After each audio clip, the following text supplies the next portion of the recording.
Salve pessoal, tudo bem? Davi Vega com vocês novamente. Bom, hoje quero falar de um tema um pouco diferente, que também é um tema que me interessa muito, acho muito bacana, né? Falar sobre como a escrita ela alterou totalmente a humanidade, né?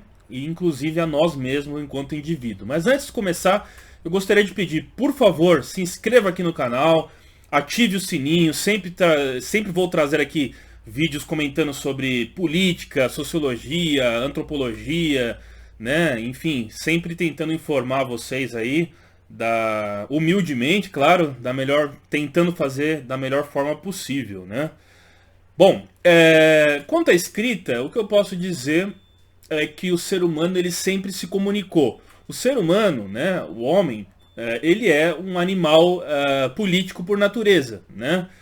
Mesmo na sua forma primitiva, ali com os primeiros hominídeos, né? Alguns chamam de hominíneos, né? Mas eu prefiro ainda falar hominídeos. Ele acabou por sempre ter a necessidade de transmitir uma mensagem, né? No livro dos Sapiens, do Yuval Harari, ele fala justamente que o que forjou a humanidade foi a fofoca, né? A fofoca que está ligada à habilidade de contar histórias. Então eu relato, por exemplo, para um outro indivíduo onde tem uma ameaça de um predador, onde tem alguma manada de bisão mais favorável para a caça. E daí surge a mentira também, né? Eu posso enganar muitas vezes o meu semelhante, ou se ele for principalmente o meu oponente, para tentar levar vantagem em cima dele. Isso é uma coisa que sempre fez parte a narrativa, que é uma palavra muito famosa hoje, sempre faz parte, né, do ser humano. E principalmente quando ele desenvolve a linguagem, né? E a linguagem falada, e a linguagem também, ela não está ligada apenas à fala e atualmente à escrita, mas ela também tem a linguagem corporal, né? A linguagem que a gente se expressa pelas nossas feições, né? Pelas nossas expressões faciais, né? O corpo fala, né? Tem aquele livro famoso lá, né? Acho que é do Pierre Weil, né? E o Pierre Weil vai falar justamente que o corpo fala e tal, enfim. Eu não diria às vezes também que uma certa psicanálise de hoje tenta, ou até alguns behavioristas, que eu sei que não é a mesma coisa, mas tenta, por meio de gestos, definir o que a real mensagem que a pessoa quer falar. Eu acho que às vezes tem muitas viagens nisso aí também, tentar encontrar intencionalidades em tudo. Mas de fato, nós nos comunicamos de diversas formas. E a escrita, o que a gente pode dizer é que ela, nos seus primórdios, antes de surgir uma grafia, seja ela fonética, seja ela por anagramas ou caracteres que vai expressar uma ideia, uma frase, ou um som, no caso dos fonéticos, o homem primitivo assim fazia com pinturas rupestres. Então ele narrava o seu dia ou as suas vontades, né, com desenhos que iam exemplificar a sua vida rotineira e cotidiana, de caça, de predadores, de animais, que nós encontramos várias vezes. As primeiras pinturas rupestres assim de grande expressão, inclusive, estão em Atapuerca, na Espanha, né, no norte da Espanha, e tem a famosa Cueva de Altamira, Altamira na Espanha, muito famosa pelas suas pinturas rupestres, né? Bom, no Brasil nós temos também o que eles chamam de Capela Sistina brasileira, né? Que foi encontrado no norte do Brasil um enorme registro de pinturas rupestres que eles chamaram de Capela Sistina. Que você sabe, a Capela Sistina, né? Feita pelo Michelangelo e tal. Mas seria a brasileira feita pelos nossos primitivos, homens primitivos, vamos dizer assim, né? Então, ao longo da evolução dos hominídeos, até chegar no Homo sapiens, a gente tem esse tipo de registro de comunicação por desenhos, enfim. Então, a escrita, como a gente basicamente pode dizer que tem um início, seria com a escrita cuneiforme na Mesopotâmia, né? E na escrita cuneiforme você tem, por exemplo, ali o primeiro código de leis que foi criado, que seria o Código de Hammurabi. da onde vem justamente aquela ideia da lei de Talião, né? Olho por olho, dente por dente. Mas é o primeiro, pelo menos, indício de escrita que a gente conhece, né? Mas vale lembrar também que na América se dizem que em algumas populações da Mesoamérica você já tinha e na China também, né? Você já tinha uma escrita que data de mais de 35 mil anos, né? De pelo menos 300 mil anos. Na Mesopotâmia acredito que seja em 35 mil anos, né? E na China você tem há muito mais tempo já um tipo de escrita também. Mas para nós ocidentais se considera sempre na Mesopotâmia. E também no mesmo período da Mesopotâmia você tem no Egito, né, a nossa famosa escrita dos hieróglifos. Os hieróglifos foram traduzidos por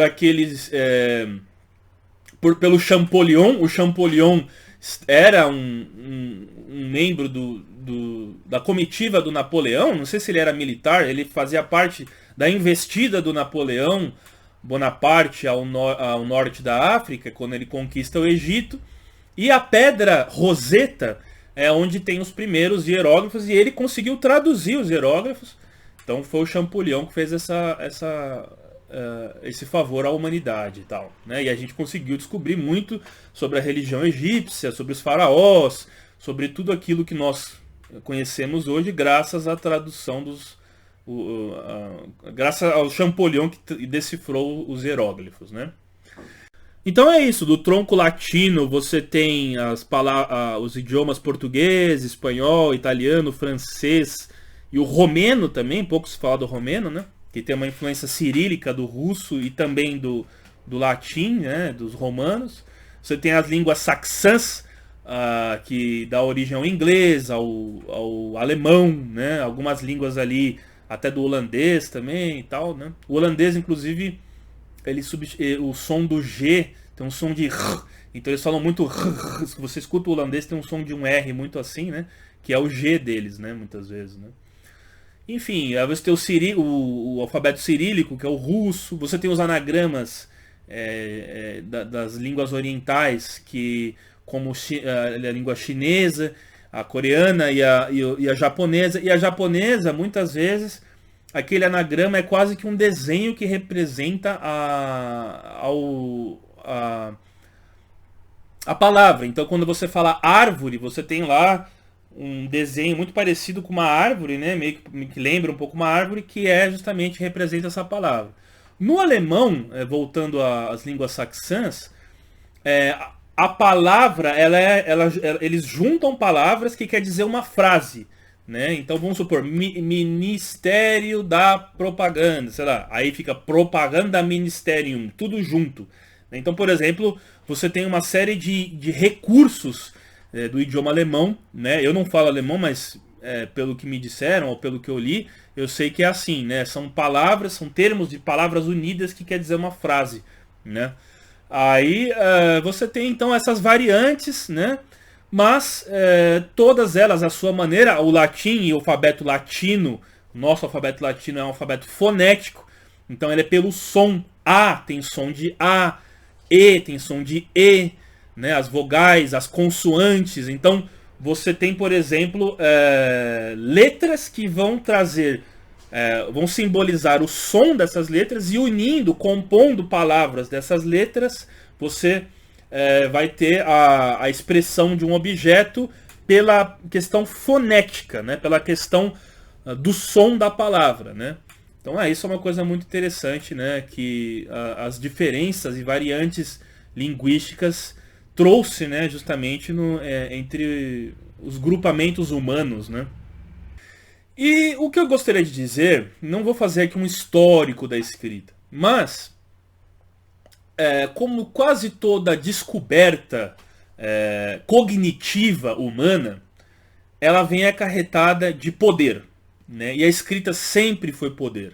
O conhecimento, ele sempre foi poder. O Francis Bacon fala justamente disso, né? E o Foucault também inverteu a frase, mas quer dizer basicamente a mesma coisa.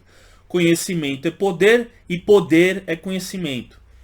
Nem todo conhecimento ele é compartilhado na intenção de se compartilhar e fazer com que os outros alcancem ou saibam o que você também sabe. Vamos dar um exemplo. Numa entrevista de emprego, muitas vezes você tem um conhecimento para desempenhar determinada função, mas é interessante que naquele momento o seu rival tenha menos conhecimento do que você e habilidades do que você para aquele cargo, porque você está querendo aquele cargo para você. Então hoje essa lógica, ela também ainda existe, claro que de uma escala, né, até que menor e tal. E o conhecimento sempre foi segredo de Estado também, né? Então muitos conhecimentos que nós temos hoje, que são banais, por muito tempo eles eram apenas restritos a uma elite estatal, uma elite dos impérios, enfim. E os escribas no Antigo Egito, eles, para você ver como o conhecimento é poder, eles eram uma função, eles tinham uma função sacramental, vamos dizer assim, sagrada, né? Eles eram sagrados, né? Os escribas eram sagrados. Então, aqueles que conseguiam se comunicar pela escrita, eles tinham uma distinção do restante da população, né? Dos escravizados lá do Egito e tudo mais, né? Bom, isso vai mudar principalmente, né, esse status por aqueles que sabiam ler e escrever, que permeou a Idade Média também. Você pode ver que as obras do Aristóteles, né, que foi traduzida inclusive por muitos muçulmanos, né, aquele Averroes, né, Averroes, aquele matemático muçulmano, traduziu muitas obras do Aristóteles e tal, mas era uma função restrita a uma elite, né? Mas isso vai mudar com a Revolução Protestante. Por muito tempo os católicos, eles apenas se comunicavam em latim, as missas eram rezadas em latim, tinha todo esse aparato e o povo ficava a par de tudo isso. Os protestantes vão fazer uma verdadeira revolução na Europa de alfabetização, porque a lógica do protestantismo é a lógica de que as pessoas deveriam saber ler e interpretar por elas mesmas os escritos sagrados da Bíblia, né, do Novo Testamento principalmente, e então o fiel, ele passou a ler aquele documento e ele mesmo tirar as suas conclusões e interpretações. Daí você tem várias vertentes, e até hoje, cada hora surgem igrejas diferentes e tudo mais, cada um com sua interpretação da palavra divina ou de Cristo, vamos dizer assim, né? E isso mudou muito também a lógica, uma lógica revolucionária, vamos dizer assim, porque antes, quando eles iam assistir às missas dos padres, eles tinham que acreditar naquilo que o padre estava falando, porque apenas o padre sabia, apenas o sacerdote sabia ler a Bíblia. Mas, quando o protestante também podia ler a Bíblia, então não era só ele não aceitava tudo aquilo que o padre falava, porque o padre poderia muito bem mentir, né? E como você ia provar que ele estava mentindo sobre a veracidade da palavra divina, se você não podia ler por você mesmo? Quando você pode ler por você mesmo, aí você pode questionar se a centralidade da informação está manipulando e mentindo para você sobre aquela informação. A gente está vivendo algo muito parecido com essa explosão das redes sociais. A gente não engole e digere tudo que vem da centralidade da informação, porque nós, assim como aqueles primeiros fiéis que podiam ler a Bíblia e questionar a autoridade do padre, nós podemos questionar a autoridade da informação oficial, vamos dizer assim, tendo nós também a capacidade de averiguar e de produzir conteúdo também, né? E isso no quesito religioso. Mas no quesito de Estado e tudo mais, a gente pode dizer que uma grande revolução foi a revolução da imprensa. A revolução de Gutenberg. Né? Na Alemanha, ele foi aquele que padronizou a escrita, e vai muito tempo depois, é óbvio, surgir a escrita padronizada pelas máquinas de escrever. Né? E a máquina de escrever foi um invento, inclusive, de um padre italiano, né, que infelizmente, como quase tudo, né, não levou o crédito de seu invento, e alguém patenteou e levou o crédito sobre esse invento, sendo que o invento foi de um padre italiano. Né. Bom, e aí, então a imprensa ela começou a fazer os folhetins, e aí era possível, então, você produzir livros em grande escala, livros em série. Então várias publicações e várias edições que as pessoas podiam ter um acesso mais... podiam comprar em grande quantidade, vamos dizer assim, né? Então a população teve mais acesso realmente aos livros, né? E isso forjou, inclusive, o nacionalismo, forjou as narrativas de construção do Estado. No Brasil, por exemplo, a gente teve no século XIX o José de Alencar escrevendo todos aqueles livros, Guarani, né? Iracema, todos esses livros que contavam e forjavam uma certa identidade ao Brasil, que eram publicadas nos folhetins, embora o Brasil só vai ter editoras de fato no século XX. Né? O Lima Barreto, por exemplo, ele publicou todas as suas obras em Portugal, porque o Brasil não tinha editoras. Né? Então muitas pessoas, muitos intelectuais do século XIX e início do século XX vão publicar muito fora do Brasil, né, seus livros, porque aqui você não tinha um mercado editorial. E gráficas, né? Não tinha isso na época. E um dos que começou com isso foi o Monteiro Lobato, que criou a editora brasileira, se não me engano, né? A primeira editora do Brasil. Foi ele que... Não digo que foi a primeira, mas pelo menos de grande expressão foi o Monteiro Lobato.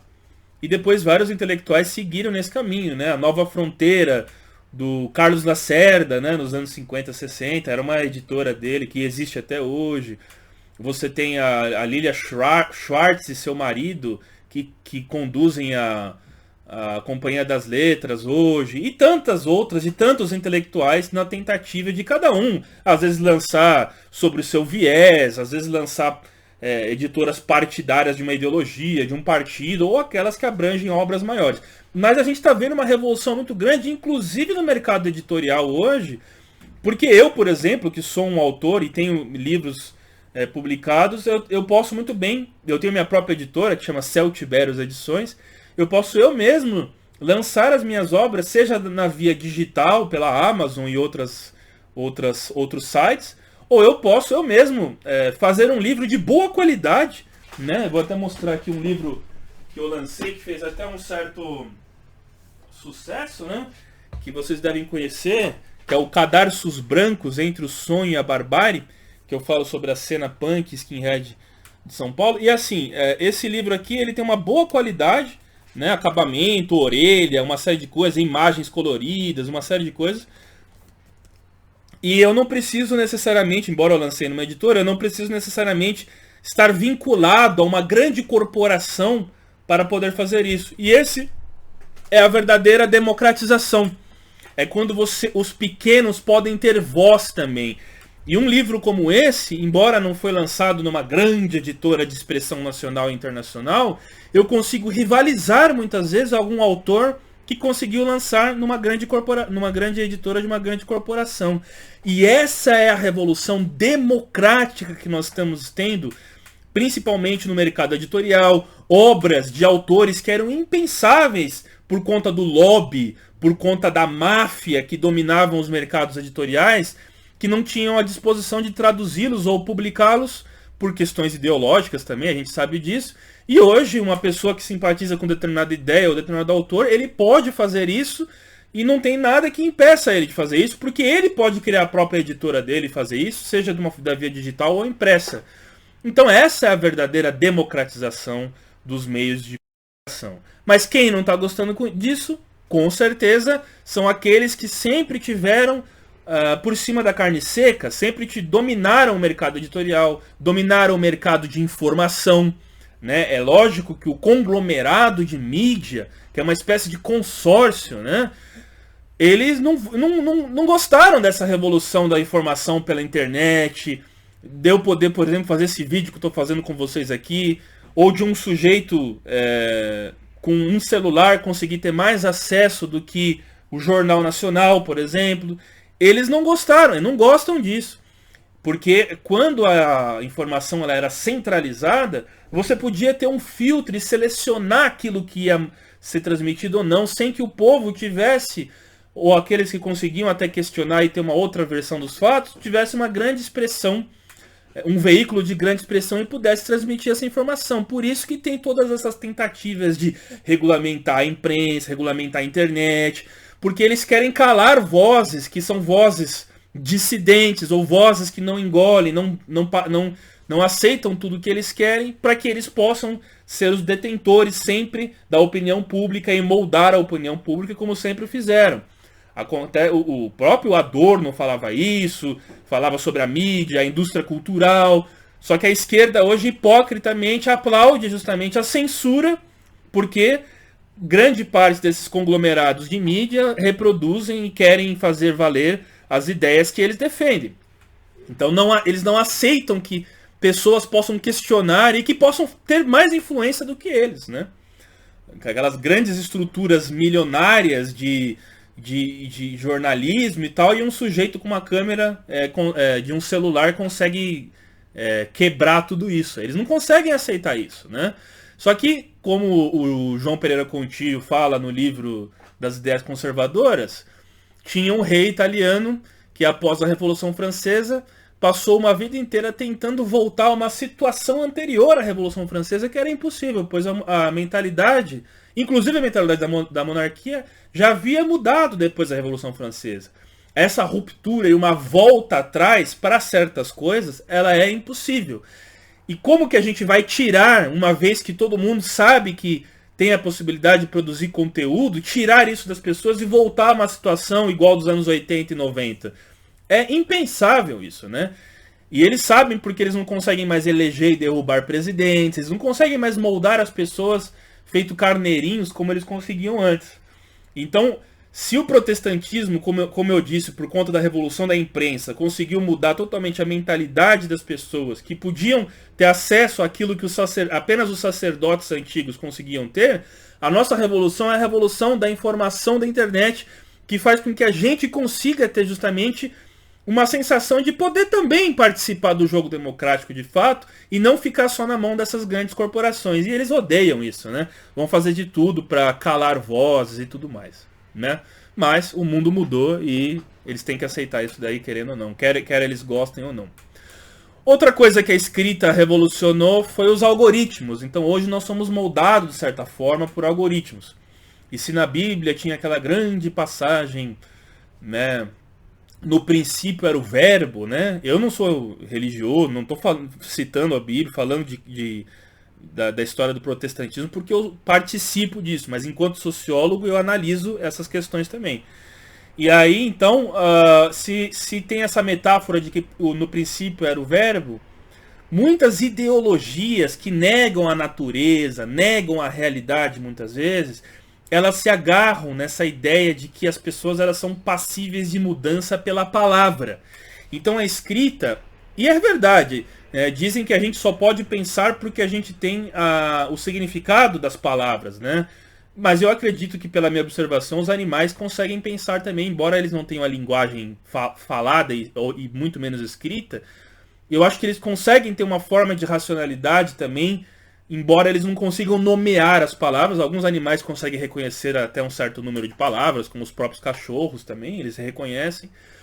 Mas eles conseguem ter uma racionalidade, uma certa racionalidade que faz com que eles consigam, de alguma outra lógica, não sei, decifrar as coisas. E aí tem aquela coisa da Helen Keller, aquele exemplo da Helen Keller, que era uma cega e surda, que ela disse que ela passou a pensar quando alguém conseguiu, não sei como, alfabetizá-la, mesmo ela sendo cega, surda e surda, né? Ela conseguiu, por exemplo, aprender as palavras e tudo mais. Então se tem aquela ideia de que só é possível pensar com a linguagem. Então se eu penso numa árvore, por mais que venha a imagem na minha cabeça de uma árvore, eu decifro essa imagem com a palavra árvore, né? Então, e as pessoas que não sabem escrever, mesmo não sabendo escrever a grafia da palavra árvore, ela consegue pensar por meio da palavra no objeto.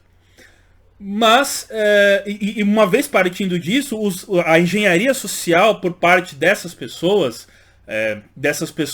que são aliadas a ideologias que visam mudar até a natureza humana, eles pensam que pela ideologia eles conseguem, e por meio da linguagem eles conseguem fazer isso. E a gente está vendo isso nos algoritmos. Os algoritmos, eles estão moldando totalmente o que as pessoas enfim, fazendo uma engenharia social nas pessoas. E aí eu chamo a atenção ao perigo do metaverso, né? Essa ideia de metaverso, essa ideia de imbricar o virtual com o real. O virtual tem que continuar existindo? Com certeza. Eu acredito que foi uma grande revolução e ele traz muitas coisas positivas, o virtual. Mas você conseguir ter uma tecnologia que imbrica o virtual com o real, aí vai trazer o verdadeiro perigo. Porque aí você vai ter algoritmos que vão moldar justamente as pessoas, alterando o real também e trazendo consequências desastrosas, né? E essa é a minha opinião, pelo menos, né? Bom, então é isso. Eu entendo que a linguagem ela se transforma, né? Ela não é algo imutável. E se você pega, por exemplo, o inglês da época do Shakespeare e o inglês de hoje, ele é totalmente diferente, né? Uma boa parte das palavras.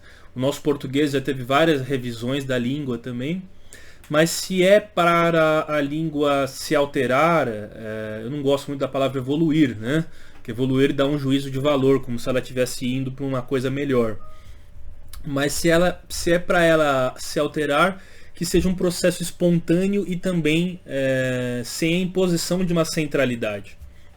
A minha crítica a essa ideia que se tem hoje, principalmente nas línguas latinas, né, de se falar sem gênero, né? O inglês você tem realmente muitas palavras sem gênero, mas o português, assim como o espanhol, são línguas latinas que têm artigos que definem masculino e feminino. Então você fala a menina, o menino, né?